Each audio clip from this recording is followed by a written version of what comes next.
বিসমিল্লাহির রহমানির রহিম। আসসালামু আলাইকুম। আমের মৌসুম শেষে আমরা এই নিয়ে দ্বিতীয়বারের মতো আম বাগানগুলোতে স্প্রে করতেছি। তো মূলত গাছের পাতাগুলোকে ঠিক রাখার জন্য এই ধারাবাহিক বিরতিতে এই স্প্রেগুলো করা।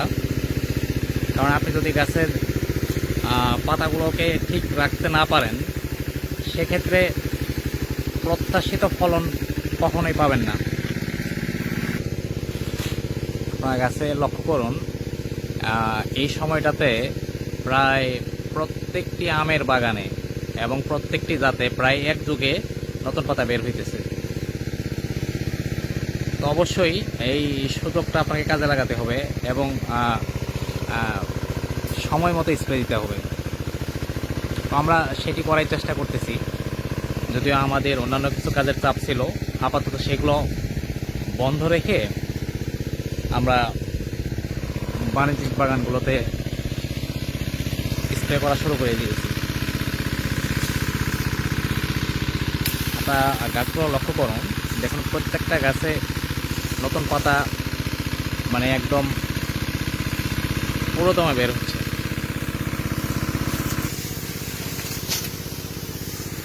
এখন আপনারা যদি গাছের পাতা ভালো না রাখতে পারেন, সেক্ষেত্রে আসলে গাছ কিন্তু সেভাবে খাবার সরবরাহ করতে পারবে না। আর খাবার সংগ্রহ ব্যাহত হলে সেটি অবশ্যই আপনার ফলনের উপর প্রভাব পড়বে।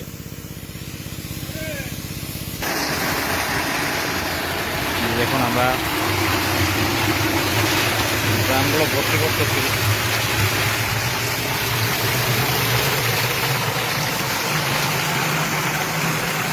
মূলত মেশিনের মাধ্যমে ড্রামগুলো ভর্তি করা হয়। আপনারা জানেন আমরা 3টা গানের মাধ্যমে স্প্রে করে থাকি। এই জন্য পানি খুবই গুরুত্বপূর্ণ, প্রচুর পানি সংগ্রহ করতে হয়। এখানে 4টা ড্রাম বসানো আছে, 4টা ড্রামে 1000 লিটার পানি। পানি যত দ্রুত ব্যবস্থা করা যায় এবং স্প্রেও তত দ্রুত করা সম্ভব হয়।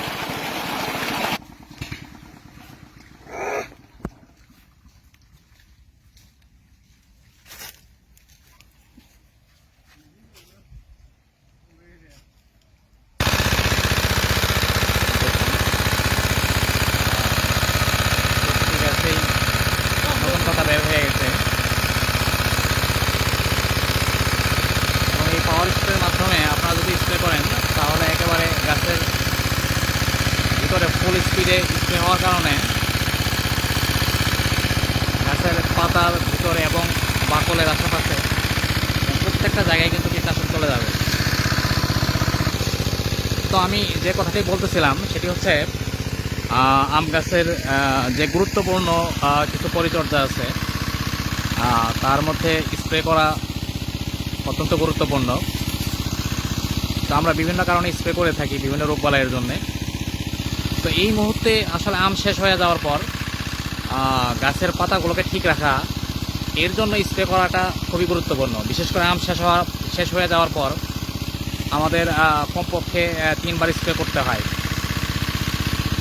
কারণ আম শেষ হওয়ার পর বেশিরভাগ গাছগুলোতে 3বার পাতা বের হয়ে থাকে। আপনি যদি ঠিকঠাক পরিচর্যা করেন এবং সঠিক সার ব্যবস্থাপনা করে থাকেন। এখন আপনারা যদি গাছের পাতাগুলোকে ঠিক না রাখতে পারেন, সেক্ষেত্রে প্রত্যাশিত ফলন পাবেন না। আর এটি মুকুল আসার জন্য খুবই গুরুত্বপূর্ণ। কারণ আপনারা জানেন, গাছের ডালপালা যদি একটু নুয়ে আসে নিচের দিকে, একেবারে সরাসরি ঊর্ধ্বমুখী না হয়ে নিচের দিকে কিছুটা নুয়ে আসে, সেক্ষেত্রে মুকুল আসার প্রবণতা বেশি। হ্যাঁ, এখন এটা আপনাকে মাথায় রাখতে হবে। এখন ডাল কিভাবে নুয়ে আসে? এখন একটা গাছে যদি পরিপূর্ণ পাতা বের হয় এবং একটা আমের ডগাতে যদি অসংখ্য পাতা একসাথে বের হয় এবং পাতাগুলো ভালো থাকে, সুস্থ থাকে, সেক্ষেত্রে পাতার ওজনে ওই আম গাছের ডগাগুলো এবং ছোট ছোট যে ডালগুলো আছে, এগুলো নিচের দিকে, মূলত আমের পাতার ওজনে এগুলো নিচের দিকে নুয়ে আসবে। এখন যখনই এই ডালগুলো নিচের দিকে নুয়ে আসবে, তখনই দেখবেন ওই গাছগুলোতে মুকুলের হার বেড়ে যাবে। এবং আপনারা এটা চাইলে এক্সপেরিমেন্ট করতে পারেন, সেক্ষেত্রে আরও ভালো বুঝতে পারবেন। এই জন্য আমি মনে করি যে পাতা ঠিক রাখার বিকল্প নাই, এটা আপনার ঠিক রাখতেই হবে। এখন এই ক্ষেত্রে আসলে আমরা কি স্প্রে করলে সব থেকে ভালো হয়? তো আমরা এক সময়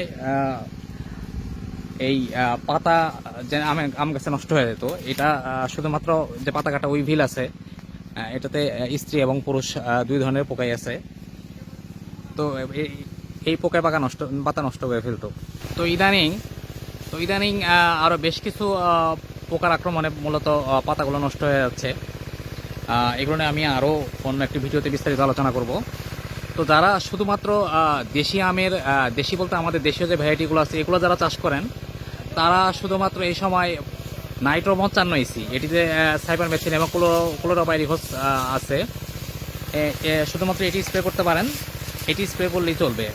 এখন যারা বিদেশি আমের জাত চাষ করেন তাদের ক্ষেত্রে বলবো, তারা এই নাইট্রো 55 ইসির সাথে ইমিডা 20 ইমিডাক্লোরোপিড, এটি প্রতি লিটার পানিতে 1/2 মিলি এবং নাইট্রো 55 ইসি প্রতি লিটার পানিতে 1 মিলি, এই দুটি একসাথে মিশিয়ে স্প্রে করবেন।